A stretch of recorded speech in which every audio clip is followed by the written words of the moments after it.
Hello mga madi, magprito law na naman tayo. So unang gagawin is meron akong pork chop dito, tapos nilagyan ko siya ng toyo. So lalagyan po natin ng toyo para may lasa yung ating pork, and then naglagay ako ng paminta na powder. So after malagyan ng paminta, ihalo lang natin ito, and then naglagay ako dito ng seasoning. So naglagay ako ng seasoning para may lasa naman yung ating pork na pag naprito na natin. So pinirito ko ito, and then after na maprito itong ating pork, nag-slice pala ako dito ng tuna. So konti lang yung ginawa ko ngayon.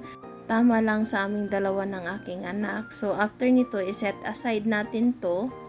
Nag-chop ako dito ng sibuyas at saka ginger. So chinap ko ito. And then, yung ating pinirito na pork, so, i-chop lang po natin ito ng yung bite size.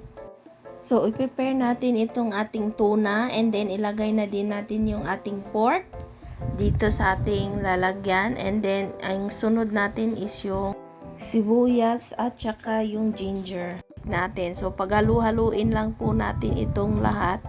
And then, lalagyan po natin ito ng lemon. After nito, lalagyan po natin ito ng suka. Tapos, at saka yung asin. So, paghalu-haluin lang po natin. At isunod na natin ilagay yung ating pipino. Ayan, ang sarap nito. Naglagay pala ako ng sili. Ayan, tapos na. Thank you for watching mga madi. Ayan, kain na tayo.